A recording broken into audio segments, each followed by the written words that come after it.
All right, greetings and welcome back, everyone, to the Matrix Unveiled School of Mysticism.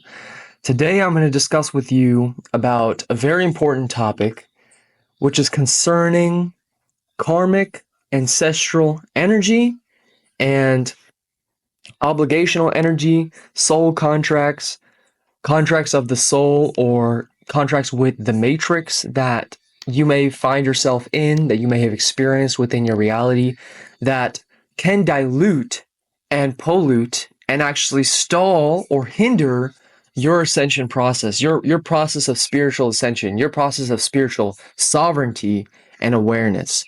And so today's conversation is going to be very important because we are talking about something that is very real in this society, in our world today, that many spiritual seekers will face. You will face opposition within these types of karmic individuals or these types of karmic situations.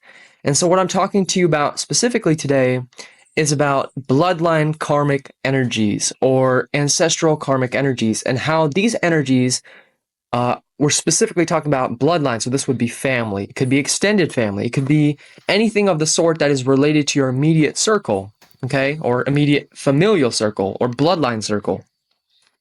How these energies in particular are very notorious for entrapping souls, especially those souls that are rising in consciousness, rising in awareness, and rising in their spiritual sovereignty. So essentially, if you become the spiritual black sheep, or you were the spiritual black sheep at some point, which means that you don't think like the rest of the family, you don't act like the rest of the family, you don't even move or be like the rest of the family, you set off a major energetic red flag to the system, to the matrix, to the watcher individuals that operate through these interdimensional bloodline karmic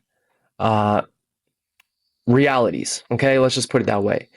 And your non-conformance or your non-acceptance of the karmic energy that may be trying to be passed down to you is a very powerful thing.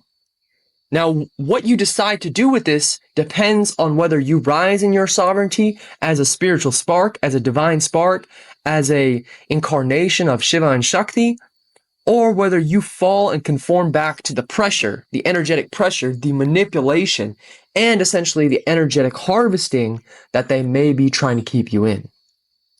So, this topic is important because there are many situations where you will find that your sovereignty is tested, especially as you rise, especially as you gain in power. And as you gain in power, those bloodline tests, those karmic individuals, those watcher type energies, those parasitical intelligences will truly activate within the bloodline. Now, for this video, I'm only talking about the bloodline, but this can also apply to other situations as we've discussed previously. However, within the bloodline, it's even stronger in certain ways, unless you've nullified it, because there is that sense of emotional trauma, there is that sense of familial trauma or bloodline trauma or ancestral trauma that is passed through this very blood. So they think that they have a way in to your energetic field, especially if you're declaring sovereignty. They still believe that they have that access point because you're blood. And that will be the excuse. Oh, we're family. Family means that, oh, we are treated specially. We don't have to follow your spiritual rules, or we don't have to, even acknowledge your spiritual presence or your spiritual authority because we're quote unquote family and we still see you as the lesser version of you or the previous version of you. And so it takes a very discerning individual to be able to recognize when energetic harvesting situations are occurring, and also to recognize that when family is trying to drag you back down into their reality, this can be through many things. This can be through association. This can be through constant communication. This can be through spying or surveillance on your moves. So any type of surveillance is an indication that there is still that energetic cord or thread there, maybe not from your end, but from on their end, where they're still trying to observe your timeline, still trying to affect your timeline even, and still trying to even hope that you return to them in a state of dissatisfaction or defeat. Because what's really happening here, see, it does not have anything to do with family, nor does it have to do with love, nor does it have to do with true connection. It has to do with one word and one word only, and that word is control. So this has to do with control. It has to do with matrix control. It has to do with watcher type control, which means that when one node starts to ascend and raise in consciousness, it threatens entire bloodline structures, entire generational curses, entire familial or ancestral programming is threatened by the ascension of one individual. So if you were born into a family that contains a lot of unconscious programming, a lot of systemic programming, a lot of conformity to the norm, it indicates to you that you as a sovereign, once you're on the path of becoming a sovereign, you will eventually have to defeat those energies in spirit, not necessarily in flesh. This battle is not necessarily taking in flesh. It is taking place on the astral plane. It is taking place in the spiritual planes. And so you have to declare your sovereignty to the realm and to the ether and to the gods and to yourself and even to them energetically and not conform. So let's talk about how they can basically trick you or get you into a situation where you are conforming or where you are feeding their energetic timeline. And what this does is, the main tactic is the black sheep is recognized. Okay, the black sheep is different. The black sheep is recognized to be a different fold because they don't actually come from the same energetic bloodline. So there's a difference between physical bloodlines and spiritual bloodlines. Breaking news. A whistleblower reveals a car finance. This might... Spiritual bloodlines. Spiritual bloodlines have nothing to do with familial bloodlines. Family bloodlines are what is your physical body and your physical blood. But spiritual bloodlines have to do with your incarnation and your actual consciousness and the level of consciousness that you may have attained. And so if you are a much higher vibrational soul, or if you've attained a higher level of awareness, and the rest of your family is not really in that frequency, and they actually kind of shun you or subconsciously try to dim your light in any manner, whether this be through jokes, whether this be through subtle passive aggressiveness, or whether this be through even treating you as you were treated previously before your awakening, they don't actually see who you truly are. They only see the trauma, they see the imprints, and they see the subconscious molding that they have created of your version of yourself, not recognizing that you may have ascended many levels. So this energetic harvesting can take place in trying to regroup you back into the family. And by regrouping you back into the family or bringing you back into the fold, they're trying to harvest your light for their own purposes. Now, whether they're aware of this or not, that's irrelevant, because whatever's working through them, which is the generational curse, which is the ancestral programming, which is the lower vibrational entities, that's for sure aware, okay? And so this is why sleepers are very dangerous, because they can be unknowingly programs of the matrix, programs of the false overlay grid, as I've discussed before, the simulatrix, and they feed that node. And you, as a spiritual sovereign or a spiritual being, you have to have the strength to slice those cords, to slice that energy from your reality, from your timeline. And if you don't, and you consent energetically or physically to being a part of their narrative, and let's say you're invited to their experience, you're invited to something that is going to be a big karmic event where there's lots of karmic energies. Well, this is basically a binding ritual, okay? So whether you're, let's say, I'll give you a perfect example. Let's say you're invited back to the holidays and everyone wants to spend the holidays with their family, right? That's what they'll say. Oh, come back and spend the holidays with us. Come back and spend this occasion here with us. Come back and be a part of the family again. When you know in your soul there's little to zero resonance with anybody in that timeline. And in fact, if you go there, not only is there zero resonance, but you'll actually fall back many steps. You'll actually start to decrease in your spiritual evolution. You may get angry or frustrated with them. You may have to start to justify your purpose to them. You may have to start to answer passive aggressive statements or questions. And this is a test from the divine forces and from these lower forces saying, are you going to stick with your guns, or can we make you fold? Are you really that sovereign or that king or queen energy that you're portraying, or will you fold when we give you energetic pressure through familial or bloodline connections? And it can also be used in this other manner, which is, if you do conform and you do accept it, well, whichever energy or whichever person is now the focus of the conversation, okay? Let's say it's an event, right? And this event is focused around one individual. And maybe that individual, if you look back in your memory or in your timeline, you never really resonated with them. So if you're being called to participate in that timeline, but you're not really even aligned with them on any level, physical, mental, subtle, emotional, there's no alignment. What is the purpose of your presence there? I'll tell you exactly what the purpose is. The purpose has nothing to do, on the surface it looks like, oh, it's just societal conformity, or it's, societal duty. We invite all of the family. We bring all of the family together. That is the surface reason. There's always many reasons. You must realize that the reality is layered. It is a Maya. This is an illusion. The Maya is well manipulated by these dimensional forces that are not in the positive nature. These dimensional forces gain everything by keeping you stuck in generational and ancestral curses and binding, destroyed, and they gain nothing. Black sheep becomes the sacred They are wolf. completely annihilated. When the black sheep roars and stands up, even silence is roaring, because it is a declaration of non-conformity, of non-agreeance to the pact.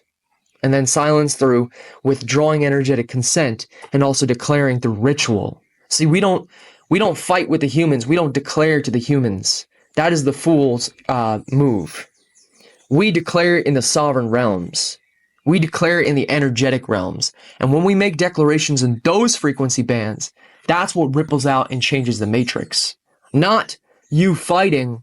So if you ever have like the situation where you're fighting with the ancestral, the karmic bloodline, recognize the more you fight on the physical plane, the more you've entwined your energy.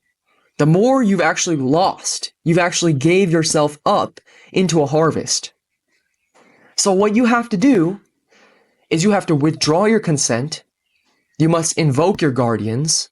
You must declare to them that you demand sovereignty and that you will not be a part of this matrix chessboard. See it as a chessboard, because it is. And so when I've told the viewers, this is a matrix chessboard, I mean it. These forces are very cunning. And so going back to what I was saying, their goal is to get you to consent, so that way they can take your energetic light, your clean stream of spiritual current of power, okay? What you've been working on, what you've been healing your shadow, what you've been doing, let's say mantras or rituals or meditations or, communing with nature and the sacred. And then they want you to go back and take that beautiful light and bring it back to the mundane, bring it back to the unsacred, bring it back to those that dwell in the murky waters of the astral, even the filth. They may dress it up with wealth and prestige and lavishness, but underneath it matters not how much material success you have. It matters only on the vibration, the level of consciousness and the level of sovereignty and the level of alignment that you have with the five elementals, the Panchabhutas, and Shiva Shakti, the divine masculine and the divine feminine. I built my career with hair tutorials, right? So when I started, actually it was Divine masculine and the divine feminine. So we are code breakers. We are soul. We break chains here. We break ancestral codes here. We break ancestral chains. We do not align with those. We do not stay in conformity to those types of energies any longer.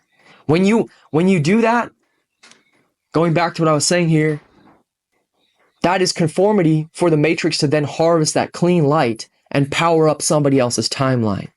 So be very suspicious and be very aware of when you are given a quote unquote opportunity from the Matrix to assimilate back to their reality. Why is this happening? This is happening because you've pushed the bounds of the chords that generational curse or that generational binding is allowing, and now the gatekeepers are coming to collect. They're coming to take that energy and power up the false role model, basically, is what you would call it. Okay, they're not the true sovereign. They're not even the true spiritual king. They're the inverted king. In the Matrix, they may be seen as the king of the bloodline, but they're not the king because they don't hold any divine authority. They don't hold any divine alignment. So Shiva Shakti, they laugh at that. They actually see that they're the pretenders. Just like we see in this world, all of the quote unquote rulers, all of the quote unquote authority figures are all puppets, all fakers, all ensnared in many, many, many evil and malevolent things. Same thing on a micro level in the bloodlines. There is that one that's in the reality or in the family that is holding that false title of king or false title of the royal child or the golden boy.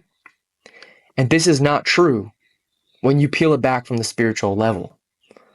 On the spiritual level, only those that carry the sovereign current, only those that carry divine authority and divine alignment are seen as the true royal or seen as the true sovereign one. That is the one who breaks the chains of the ancestors and breaks the chains of the family is the one who inherits the throne, not anyone else. If you feed the Matrix, you do not inherit the divine throne. You only inherit the divine throne by battling the shadow.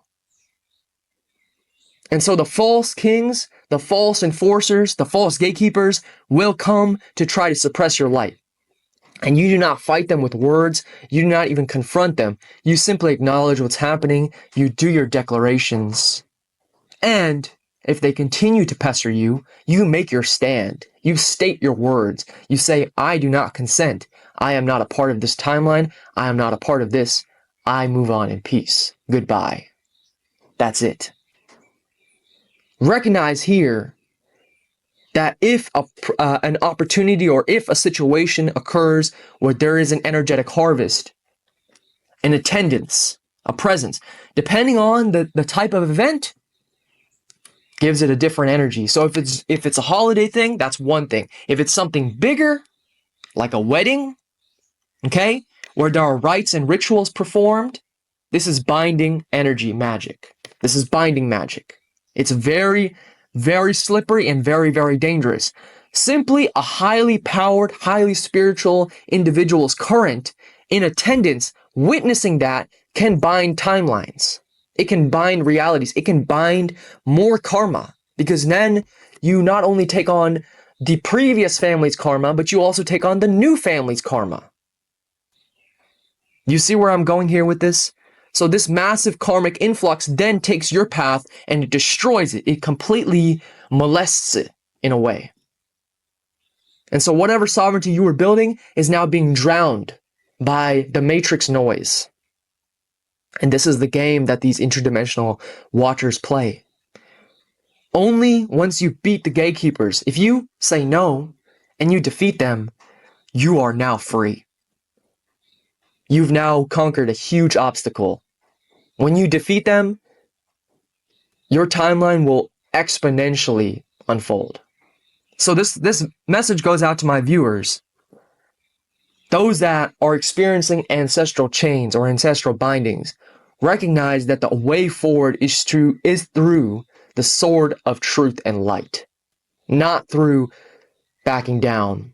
That doesn't mean you need to explain your practices or even explain your decisions. You simply need to hold firm in your truth. Throughout my journey, I've realized and learned this lesson in many different manners. Now, I no longer explain myself. I no longer explain my decisions. Before, I used to try to explain myself to appease, to try to make people feel that I wasn't as bright as I truly was. That is laughable. When you truly hold the sovereign's throne, you realize you don't need to explain to anyone. Not your mother, not your father, not your brother, not your sister. If they're a karmic individual, let the fire burn them away. In a last-ditch attempt to not be the fantastic team. If they're a karmic individual, let the fire burn them away. The Temple of the Flame Mystical Initiatehood is opening on April 8th. This is going to be a true initiation for the School of Mysticism. We have closed the old gates. We have closed the old access ways. From here forth, we burn in flame. We burn in cosmic flame. We burn karma. We burn bindings. We burn all things that do not align with our spiritual sovereignty. This path is not for the curious. This path is not for those that want to dabble in spirituality. This path is for those that want to be initiated into mystical ascension, true mystical initiatehood. That is why the new plans are now at 111.11 per month cycle, and we are raising the frequency, raising the bar of access. So we only attract the absolute best, the absolute most devoted and serious. Those that are willing to not just burn with the flame, but add fuel to the flame of the mystery school, of the School of Mysticism, and are willing to do the deep work of removing those ancestral bindings, removing those karmic bindings, finding the power within, and working with their spiritual guides, their spiritual team, their spiritual energies that uplift them. This could also even be previous ancestral currents that were being blocked or muddied by the matrix ancestral currents, okay? Because for every 10 individuals or 12 individuals that there are matrix energies around, there's one or two sovereign sparks that may have not been even alive when you were there, but previously, that are in the bloodline that did stand up, but were crushed previously. But maybe seeing you on this timeline ascending and want to help you from the other side. So make space for those true ancestors, those true spiritual sparks that are there within your bloodline that can help you ascend. Hold firm, keep your shield up, keep your truth like fire, and keep your sword sharp. I'll see you, and if the gate aligns with you, walk forward through the flame. If you've arrived at this moment in the transmission, then something deep within you is already stirring. A memory, a whisper, a flame. On April 8th, we formally retire all previous gateways and begin a new chapter of sacred initiation. The School of Mysticism is no longer for the casual seeker, the curious observer, or those who only seek to sample the sacred. This current has transformed, and it now only calls to those who are ready to remember their flame-born origin, walk the path of devotion, and step into true initiation, activation, and alignment with divine purpose. We now open the new gate, Temple of the Flame, Mystical Initiate, aligned at 111.11 per moon cycle. This is not a price, it is a frequency key, a sacred energy exchange, a vibrational alignment with the flame. The current no longer flows freely to all. It now requires presence, sovereignty, and reverence. Only those who walk forward with devotion, remembrance, and the will to rise will receive what lies beyond the veil. To those who feel this call, this is your moment. The portal stands open. Step forward, declare your readiness, and enter the flame. Your link to the gate is below.